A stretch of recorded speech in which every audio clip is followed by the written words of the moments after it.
Okay, yes, I'm reviewing socks. I mean, that's what I do. I review things, and socks are actually a pretty big deal for me, believe it or not. We don't really get along, but I've decided that their aggression just will not stand. This aggression will not stand, man. And what happens is when I bowl, my socks get wet because bowling shoes just don't breathe at all. I mean, it has nothing to do with the kind of shape I'm in, of course.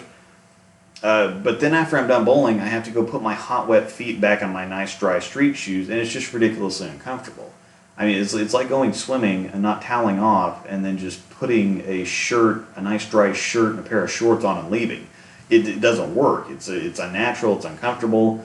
It's probably why Chad McLean doesn't even wear socks. I mean, I've considered not wearing socks, but that's for bros, and I'm obviously not a bro. So when I found out about Belmo socks, I was intrigued. Now, given my experience with Belmo products thus far, I was a little hesitant. I mean, but they had to be better than regular socks. I mean, the drive had to be better than Timeless too, right? Now, I also really, really needed them to be better because if I talk any more heck on another Belmo product, I'm probably going to get fed to something in the Outback. I mean, I watch Animal Planet and World's Deadliest and Coyote Peterson on YouTube and Steve Irwin back in the day, and it seems like all the really crazy, insane, over-the-top, Courtney Love type animals in the world are in Australia. And I'm just not about to get eaten or stung to death over a pair of socks. Fortunately enough for me, Belmo socks are better than a cotton candy blizzard at Dairy Queen. I mean, they're better than the frog legs down at Lambert's and Ozarks. It's Simon Cowell would give them the golden buzzer.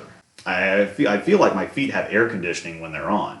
Now, part of my problem is that I practice like I'm training for a 5K instead of like I'm going to throw a shot or two and then go sip on a White Russian for 5 minutes till my next turn. With the Belmo socks, though, my feet never get hot, and although they do get a little damp, my feet and the socks are dry within about a minute of taking my bowling shoes off.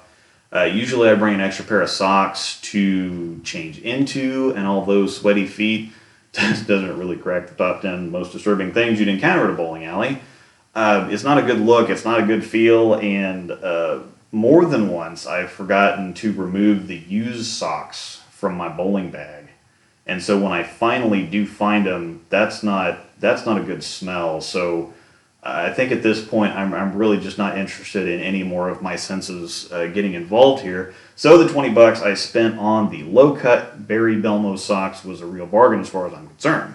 Now, yes, I get it, $20 for a pair of socks. I mean, it's $13 for the socks, and shipping is a little under $7. So $20 socks, but seriously, they're like a jersey for your feet. And I think once you've worn a bowling jersey for the first time, you just never want to go bowling without one again. And I'm having the same experience with the Belmo socks. They're ridiculously comfortable. Wearing them is like listening to Morgan Freeman narrate something, or watching Chris Prather bowl, or using goat soap. I mean, it just feels right. Now, do I feel like a tool for wearing pinkish socks that have Belmo and 300 printed on them? Absolutely. But at this point, I'm just owning it. I mean, I took my senior pictures with my cat, so obviously pink Belmo 300 socks are no real threat to my personal security. A box jellyfish, however, is, so Belmo socks are wonderful. They're great. You can find them at www.belmosocks.com. I very highly recommend them.